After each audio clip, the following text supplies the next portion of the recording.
Como vocês estão?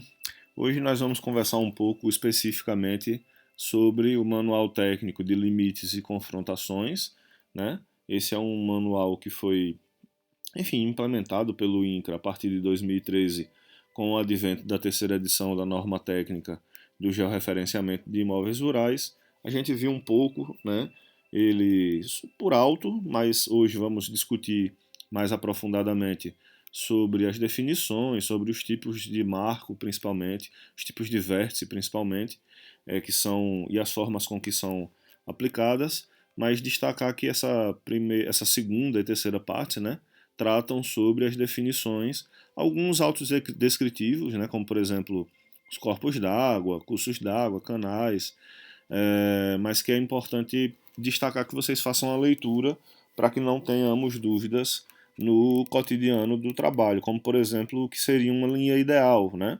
Imagina aí a situação que a pacífica pacífico entendimento da não necessidade de implementar cercas ou que não haja, né, divisões naturais, né, como por exemplo algum rio, alguma divisão natural, né? Então, como é de comum acordo, os dois proprietários eles identificam que tem a necessidade de manter lá o trânsito de veículos e que se colocar uma cerca vai dificultar ou vai diminuir a produtividade agrícola. Então, esses dois traçam lá uma linha ideal, que no nosso caso é interessante que a gente implante marcos, né, para poder traçar aí as retas, né, dividindo essa linha ideal, e esse é um mecanismo reconhecido tanto na prática como pelo INCRA no momento da certificação de imóvel rural, né, no georreferenciamento de imóvel rural, e é uma das definições que são compreendidas e aceitas pelo INCRA, assim como, por exemplo, a definição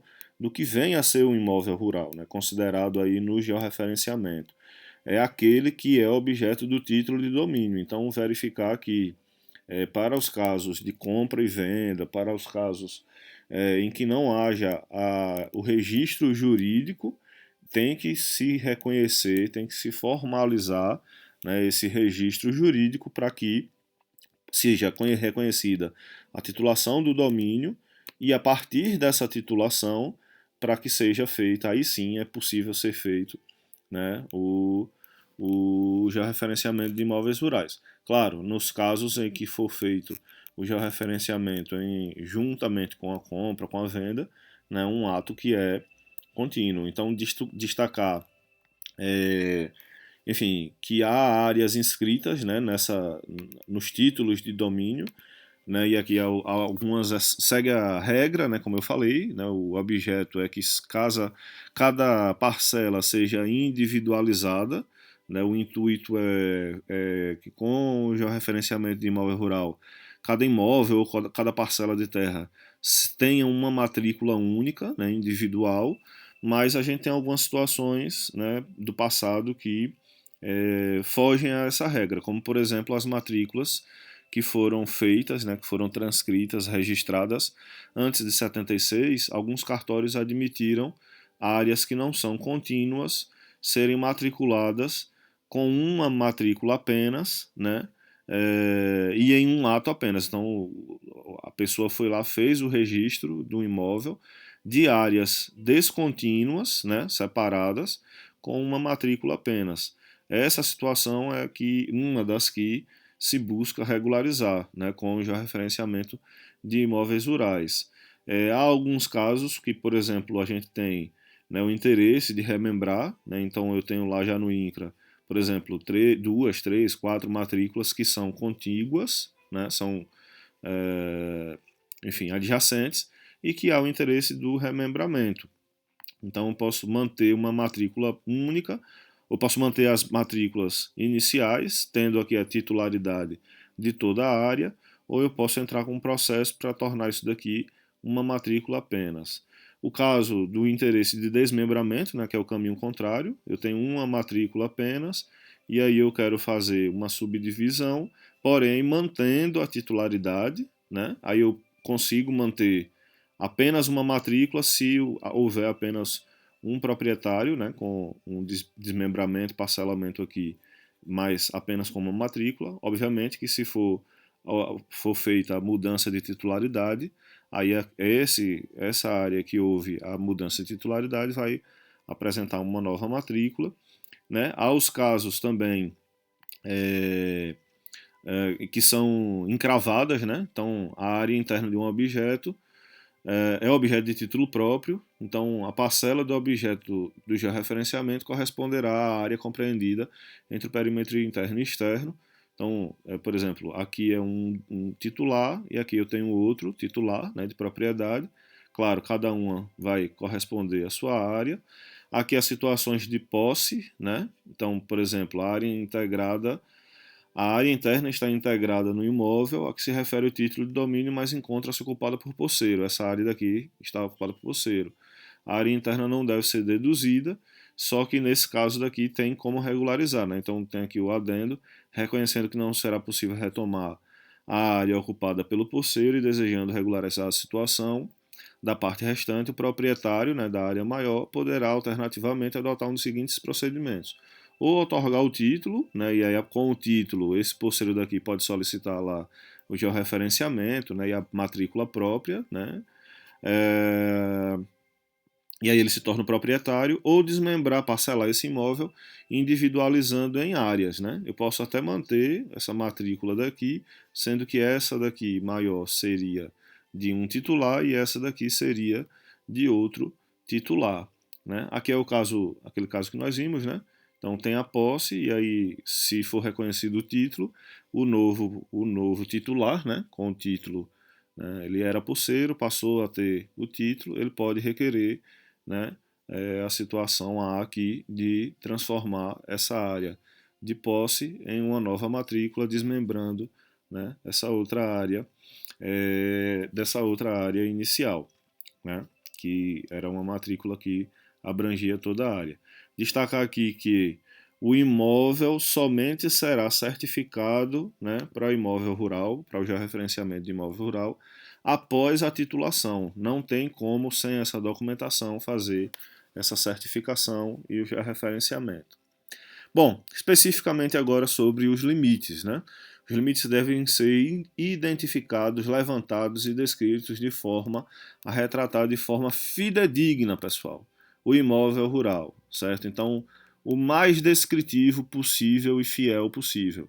A identificação e descrição serão efetuadas de acordo com os parâmetros, né, obviamente legais, e o levantamento será conforme o manual técnico de posicionamento, que é aquele outro documento que nós vimos por alto, que nós temos aí uma videoaula específica que vocês vão verificar. Então, a identificação, em relação à identificação dos limites, né, correspondentes, né, aos limites, o credenciado deve efetuar uma criteriosa análise dos documentos, né, buscando esgotar toda a dúvida em relação à localização, e aqui verifica-se a pesquisa desses elementos fundamentais. Primeiro, matrícula ou transcrição do imóvel é indispensável, né, verificar se há já a matrícula junto ao INCRA ou a transcrição de propriedade do imóvel junto aos cartórios. Matrícula e transcrições dos imóveis vizinhos, da mesma forma, né? Então, tanto o que você está fazendo de georreferenciamento, quanto os vizinhos.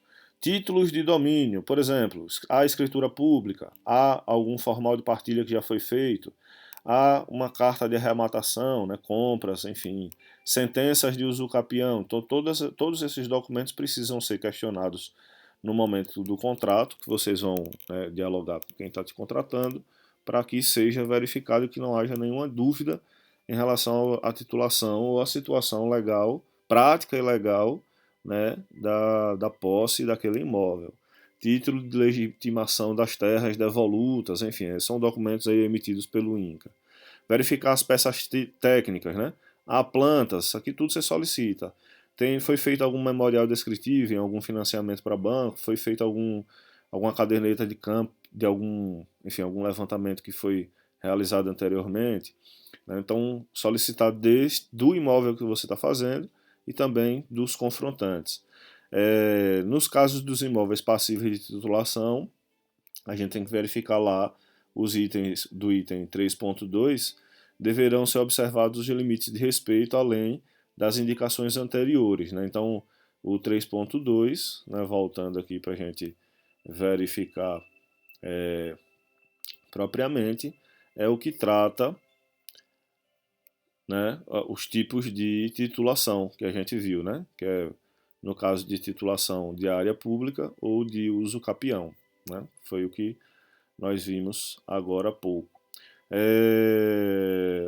Deixa eu voltar. Então, além da análise da documentação, orienta que o credenciado busque todas as informações com o proprietário do imóvel objeto do levantamento, com os confrontantes, né, e também possíveis antigos moradores, né, caso haja alguma dúvida. Claro, aqui o objetivo disso é se certificar das informações que estão sendo apresentadas, né, e a localização exata dos materiais. É aqui bastante importante, pessoal. Nos limites comuns das áreas de imóveis já referenciados, é importante, né, que o credenciado efetue o levantamento a confrontar as informações já obtidas por outros levantamentos já existentes. Ou seja, se tem lá um levantamento que já foi feito e que foi registrado no INCRA, por exemplo, ou mesmo no cartório, é importante que você que está fazendo confirme em loco, né, lá no local, esses dados que estão apresentados. Em caso de concordância, você, né, o credenciado, adotará as mesmas informações posicionais do imóvel vizinho e assumirá a responsabilidade pelas mesmas, né, de forma solidária, né, aqui juridicamente, né, responde solidariamente com o outro que já foi credenciado. Seja qual for o método de posicionamento utilizado, a identificação dos limites deve ser feita, como eu disse, em campo, né? Sempre destacar que é a forma adequada para que você tenha essa informação de forma segura. Então é fundamental que tenha a presença dos confrontantes, que haja conversa, né, dos confrontantes no momento do georreferenciamento que você está fazendo, ou se não for possível, que ele estabeleça um preposto, né, devidamente autorizado por documento, né? Então o cara mora em outro estado ou tem alguma limitação de saúde, etc., que não pode vir, ele pode indicar juridicamente um preposto, né, através de documento, e o levantamento será realizado no limite comum entre os imóveis, ou seja, aquele que houver, né, o entendimento comum entre as partes, a respeito do qual deve haver a concordância entre as partes, né? Então, destacar aqui, seja qual for o método, né, como foi feito, né, o levantamento dos dados, a identificação dos limites deve ser feita em loco, como a gente já falou. E aí aqui, mais importante ainda, se houver dúvida ou discordância entre os confrontantes, né, a identificação dos limites, o credenciado deve prestar todas as dúvidas. Mas se permanecer, né, porque, enfim, nem sempre é pacífico, né, o acordo entre os limites, mas frustradas todas as tentativas, vejam como a norma estabelece, todas as tentativas de resolução de alguma divergência, né, quando você compreende lá a situação e demonstra, né, a partir dos documentos que você lê, né, compra e venda, etc. Se não houver, né, de forma pacífica, enfim, uma resolução dessa divergência, o que se indica na própria norma é que a certificação ela seja interrompida, certo? Então, se não houver, aí é um problema jurídico, aí cabe a cada parte recorrer à justiça, né, para verificação do seu direito, né? Aí vai depender de advogado, das provas que forem apresentadas, enfim. O que a norma indica é, se não for amigável, pacífica e imparcial, né, o procedimento deve ser interrompido. Aqui agora a descrição, né? Conforme a norma técnica, os limites eles estão descritos por segmentos de reta, interligados por vértices. Então, sempre lá na planilha de certificação, né, o que é apresentado são os vértices e os segmentos de reta, né, os vértices e os segmentos de retas que vão fazer a caracterização do imóvel. E aí a gente tem a indicação desses vértices por elementos artificiais e por elementos naturais. Artificiais, seja ele uma cerca, um muro, estrada, enfim, cada uma das suas situações, ou por elementos naturais, como corpos d'água, como linha de cumeada, como linha de grota, né, enfim, crista, e aqui chamar a atenção para a densificação dos pontos em relação a né, essas situações, né, de limites naturais, a gente vai ver um pouco mais para frente. Então, destacar que para descrever adequadamente esses limites, né, de forma que eles coincidam com os elementos físicos, o levantamento deve ser realizado de forma fidedigna em relação à realidade do campo e compatível com a precisão do posicionamento. Isso daqui, pessoal, é bastante importante, né, buscar representar as mudanças de direção, né, ou a curva, né, a sinuosidade, uma vez que nós estabelecemos esse levantamento por vértices e segmento de retas, né? Segmentos de retas. E aí, aqui a própria norma vem delimitando como que deve ser, indicando como que deve ser feita essa delimitação. Como, por exemplo, caso de cerca. Caso a cerca possua longos trechos aparentemente retos, é importante você estabelecer, né, vértices ao longo desses trechos. Essa recomendação é porque, em alguns casos, de fato, a cerca não está completamente reta e aí minimamente há mudanças de direções. E aí isso pode tornar, né, a medição imprecisa. Até porque quando do estabelecimento, né, dessas cercas, e aí vocês vão ver cercas, muros, algumas estradas, por vezes esses equipamentos, né, esses objetos não são feitos com instrumentos muito precisos. Então é possível que haja, né, alguma mudança aí de direção e para que nem haja confrontação com um próximo colega que venha fazer o levantamento, você ter que retificar aquele dado que colocou no INCRA.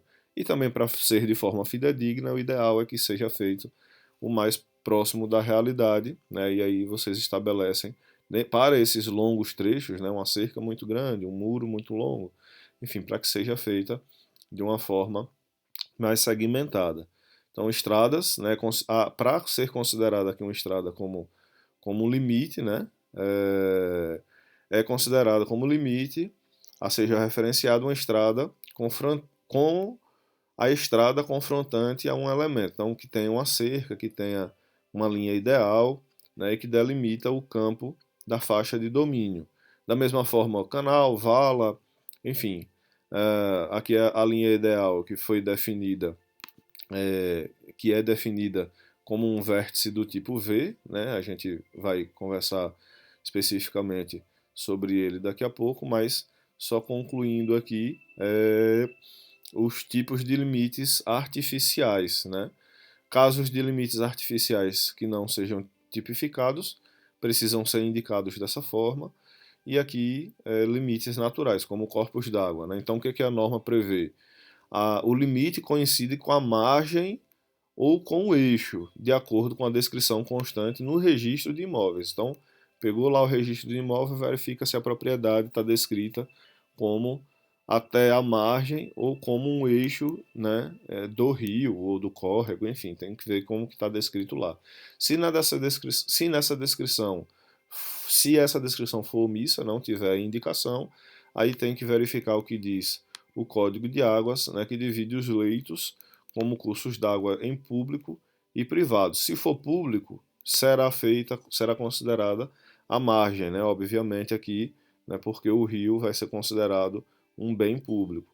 Se não, vai ser o eixo, né, delimitado. Aí a norma traz atenção, chama a atenção em relação à sinuosidade. E aí ele indica, né, a norma indica que deve haver uma densificação, né, um adensamento, ó, dos vértices para descrever esse limite de forma compatível. Então, por exemplo, por pressa ou por qualquer motivo, se você fizer, né, estabelecer aqui um marco, aí chega aqui nessa margem, né, de acesso, outro marco, aí chega aqui outro. Percebam que há partes que vão sendo perdidas, né, ou sobrepostas, né? Por exemplo, aqui se for um bem de domínio público, isso daqui certamente vai ser negado pelo INCRA porque essa parte aqui do rio, né, é de domínio público e não da propriedade. Então, as margens aqui devem ser adensadas de forma a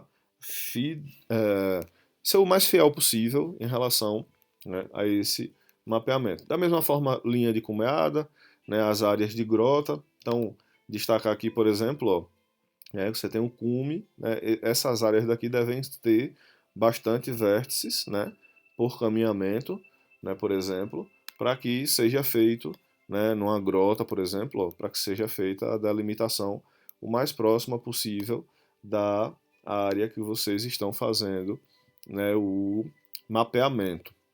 Então, da mesma forma, crista, né, pé de encosta, né, aqui é apenas a delimitação de cada um, e aí a gente chega nesse quadro que indica se, né, conforme lá a planilha de certificação, se é um limite artificial com suas definições ou se é um limite natural conforme as suas definições. E aí a gente vai agora para, segundo a norma técnica, né, indicar quais são os tipos de vértice. São 3 tipos admitidos atualmente, né? Um vértice do tipo M, que é um marco, o posicionamento é realizado de forma direta e é materializado, então vai ser lá implantado um marco, né, em campo. Né? E aí ele tem lá os seus parâmetros, né, para ser construído. Então, por exemplo, um marco de concreto, né, com a alma de ferro e aí com a delimitação. Obviamente que hoje no mercado a gente já compra nesse material, né, com as especificações, né, definidas pelo INCRA para que seja reconhecido. Então ele deve ter lá 12 centímetros, enfim, eu não vou aprofundar nesses números, né, o mais importante é que tenha a padronização, que obedeça a padronização do INCRA. Então, no topo do marco deve conter a sua plaqueta de identificação com um código único, né, do vértice no centro, o qual será realizada a medição. Né? Então, exatamente no ponto aqui no centro, é onde vai ser realizada a medição. E essa plaqueta deve ser constituída normalmente aí com bronze, enfim, com material que suporte ao tempo, né, as intempéries do tempo. Destacar que os mourões, estacas e palanques não são considerados vértices do tipo M, então não adianta pegar um mourão, né, que já está lá implantado e colocar nessa plaqueta, né, tem que literalmente implantar para poder, né, estabelecer, né, esse vértice do tipo M. Nós temos o vértice do tipo P, considerado aqui como ponto, vértice cujo posicionamento é realizado de forma direta e não é materializado. Né? As situações mais comuns do tipo P são aquelas nas quais os limites são identificados por cerca ou cursos d'água. Então, indica-se lá como sendo um vértice do tipo P, mas não necessariamente você implementa, né, lá no chão um marco, não cava e não coloca lá um marco, né, neste ponto. Vértice do tipo V, né, virtual, são vértices cujo posicionamento é realizado de forma indireta, ou seja, aí tem as indicações aqui que podem ser citadas. Né? O vértice situado em local onde não é possível a implantação estável de um marco. Então, por exemplo, um brejo, um pântano, né? Para essas situações, como não tem como você chegar lá ou perderia, né? Iria implantar mais algum tempo depois por conta de ser uma área alagadiça. Essa precisão, né? Essa posição do marco implantado iria se perder, então você estabelece lá como um vértice do tipo V. Ou vértice correspondente a um limite que não possui elemento físico que o caracterize em campo e a implantação de um marco, ou onde a implantação de um marco é inviável. Por exemplo, vértices de limites situados em áreas usadas para agropecuária. Né? Então, se você colocar lá no meio, né, enfim, de uma determinada área a implantação de um marco, você impede que seja feita a passagem de uma máquina plantadeira, colheitadeira. Então você tem como fazer também a implantação do vértice do tipo V, né, virtual, mas não implantando aí marcos, né, implantados. Vértices mais um, né, mais uma situação para o tipo V, vértice situado em um local inacessível. A gente sabe que em campo tem diversas situações que impedem mesmo que seja, né, que a gente acesse e que a gente faça a medição a partir de um ponto P ou a partir de um ponto V. Pessoal, eu vou dar uma parada por aqui para o vídeo não ficar muito longo. A gente continua em outra videoaula, né? Um forte abraço a todos, se cuidem, eu fico à disposição nos nossos encontros semanais.